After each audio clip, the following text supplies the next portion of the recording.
From an outspread position of your fingers and thumb, roll your fingertips into your palm, and then overlap your thumb tightly over your clenched fingers. The tip of the thumb extends to the center of your middle finger. One of the best ways to learn to power punch is to use your hips. To do this, tie a string to a piece of paper and hang it from the ceiling to about chest height. Stand about a foot away, with both of your feet parallel to the paper. Keeping both loosely clenched fists in front of your chest, elbows hanging freely at your sides. Bend both knees slightly and twist your body back and forth, pivoting on the balls of your feet, letting your hips initiate the rotating motion. Simultaneously, as your body is rotating, raise your elbow to your shoulder height just in time to apply an elbow strike to the target. It is very important that your hips rotate slightly ahead of your shoulders to obtain maximum power. Once you feel comfortable with this exercise, step back about 2 feet and use your fist, keeping the same body position with good balance.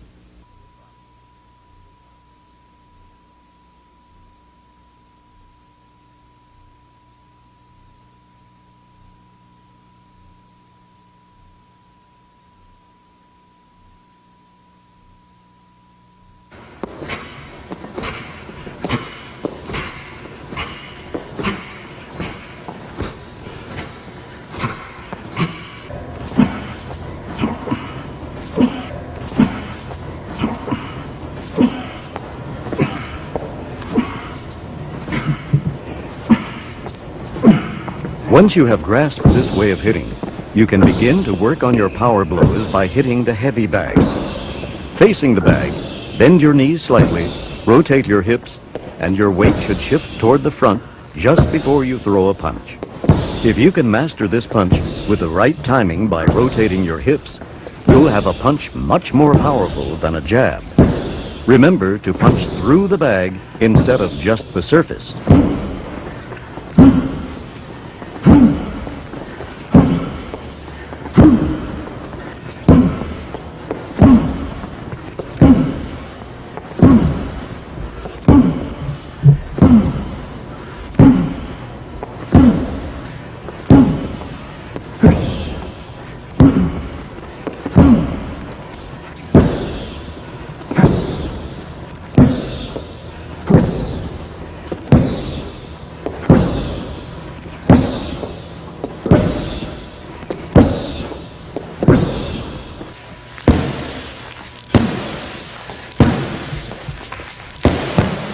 Besides the heavy bag, there are other types of equipment that will supplement your punching training. The focus pad is ideal for precision punching and increasing your speed.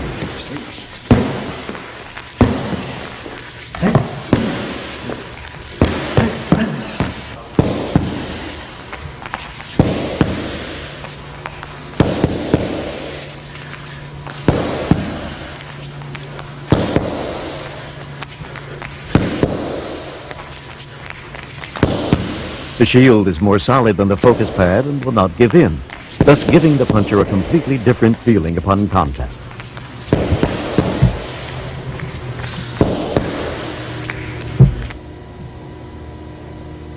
The punches are not thrown from the hips in JKD, but from the chest. The delivery should be straight and not with a twist of your hand.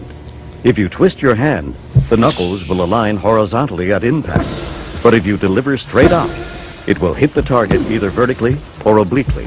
Consequently, it is important that you strengthen and toughen the 3 knuckles that make impact.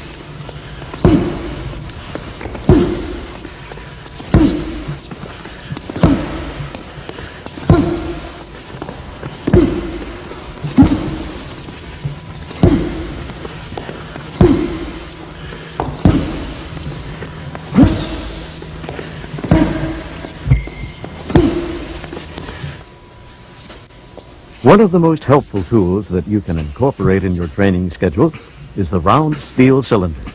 The cylinder, weighing about a pound, fits snugly in the hand.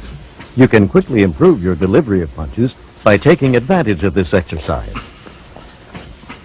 Holding a pair of these cylinders in each hand, stand with your feet parallel and punch directly in front of your nose several times. The idea behind this is to develop the snapping or whipping blows. If you keep your body and arms relaxed, you will notice that your punches will automatically snap back at the end of your delivery. As you punch, the heaviness in your hands help you develop speed and power in your blows. After a while, you will learn to punch with heaviness in your blows, even without the weight. The secret behind this is to concentrate or pretend that your empty hands still contain the cylinders as you throw the punches.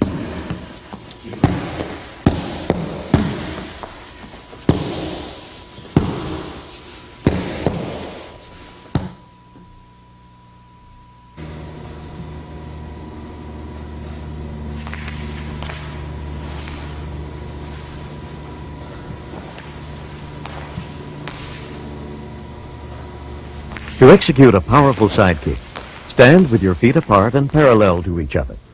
Lift your right foot about 12 inches from the floor as you balance on your left. Stomp your right foot straight down with force and let it snap upward about an inch from the floor. Like punching with the flowing energy, here again you should concentrate with heaviness in your foot.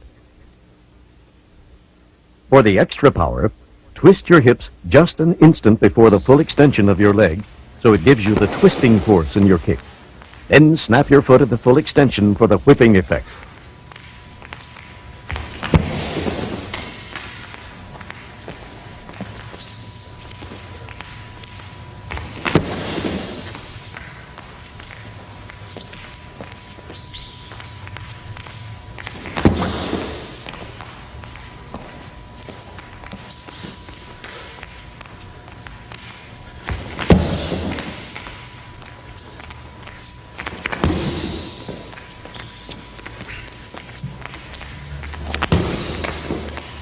After you have the knack of doing the side kick, you are prepared to kick the heavy bag. From the on-guard position, do the forward burst and aim your blow directly at the center of the bag. At impact, your foot should land horizontally on the bag, not obliquely. The sound at impact should be a loud, cracking thud like a whip if you have kicked through the bag and snapped your foot at the end. If there is more push than hit, the sound will be a weak thud. In both kicks, there is force exerted, except the hit will do the damage, and the push will just knock the opponent down innocuously.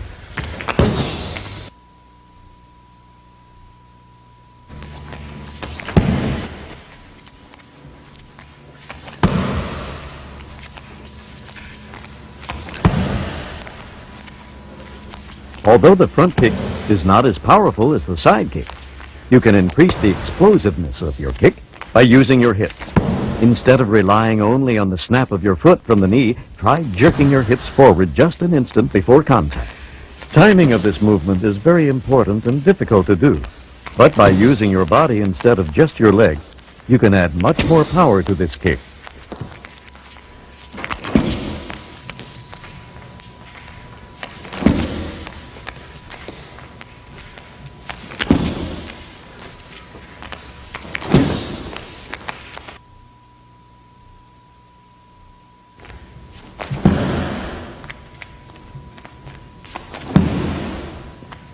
Like the front kick, the inverted kick is delivered in a similar snapping motion, except that your foot is angled out toward your opponent's body and contact is made with the top of the foot.